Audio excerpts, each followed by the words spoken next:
ప్రకాశింపచేయండి తండ్రి. మీకు స్తోత్రాలు. మీకే సమస్త మహిమ ఘనత ప్రభావం ఆరోపిస్తూ గనుడు రక్షకుడైన యేసు క్రీస్తు వారి ప్రశస్తమైన శ్రేష్టమైన నామములో స్తుతించి అడిగి ప్రార్థించి పొంది ఉన్నాము తండ్రి. ఆమేన్ ఆమేన్. దయచేసి కూర్చున్నాం. అందరూ కూడా నిశ్శబ్దంగా ఉండండి. మనం ఇప్పుడు పాడిన కీర్తనలో మొదటి చరణం పాడుతున్నాం. వాగ్దానములను నెరవేర్చు దేవుడవు నీవని అంటున్నా. హల్లెలూయా పాడేందులో ఒక చరణాన్ని పాడుకుని పల్లవితో ముగిద్దాం. వాగ్దానములానిచి నెరవేర్చువాడవు నీవే. వాగ్దానములానిచి నెరవేర్చువాడవు నీవే. నమ్మకమైన దేవా నన్ను కాపాడువాడవు నీవే. నమ్మకమైన దేవా నన్ను కాపాడువాడవు నీవే. ప్రభువా నిన్ను నేను కొనియాడేదా, హల్లెలూయా పాడేదా. ప్రభు నిన్ను కొనియాడేదా, హల్లెలూయా పాడేదా.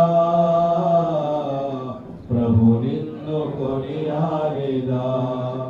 అన్ని వేళలయందునా నిన్ను పూజించి కీర్తింతును.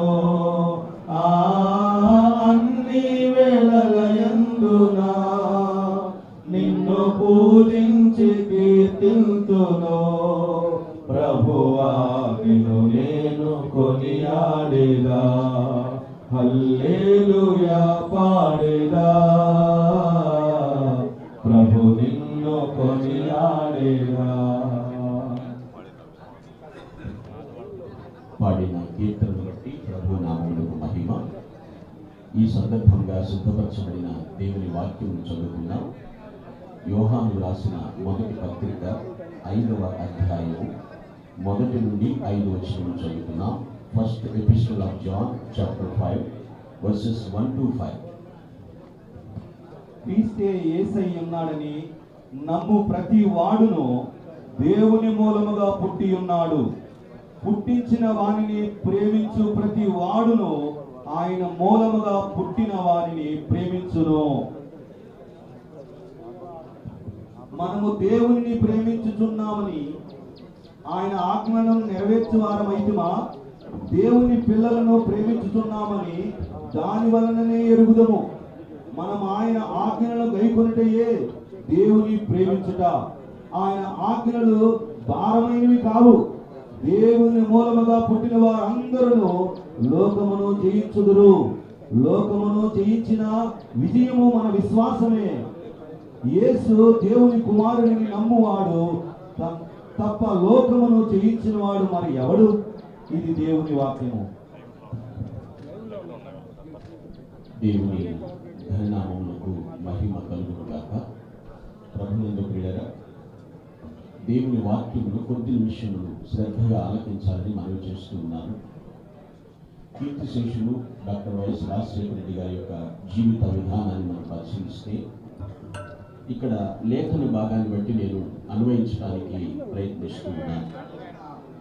ఆయన దేవుని మూలముగా జన్మించిన వారు, అంటే దైవ సంకల్పాన్ని భూమి మీద నెరవేర్చడానికి నడుం బిగించినటువంటి మహానేత ఆయన. ఒకడు నీటి ద్వారాను ఆత్మ ద్వారాను రక్షించబడితే వారు దేవుని రాజ్యము ప్రవేశిస్తారని లేఖన భాగం సెలవిస్తుంది. ఈ యొక్క జయంతిని పురస్కరించుకుని నేను చెప్పే వాక్యాంశం ఏమిటంటే దేవుని మూలముగా జన్మించిన వారు. Today topic of the message Born of God. దైవ సంకల్పం ప్రకారంగా జీవించినటువంటి వారు. చాలా మంది చెప్తూ ఉంటారు, కోట్లాది జీవరాశుల్లో మానవ జన్మ చాలా ఉత్తమమైనది అంటూ ఉంటారు. అదే సందర్భంలో మానవుడు కారణ జన్ముడు అని కూడా మాట్లాడుతూ ఉంటారు. అయితే నిజముగా కారణ జన్ముడైనటువంటి మానవుడు తన జన్మకు ఏమి కారణం ఉందని గుర్తించి జీవించవలసిన ఆవశ్యకత ఎంతైనా ఉంది.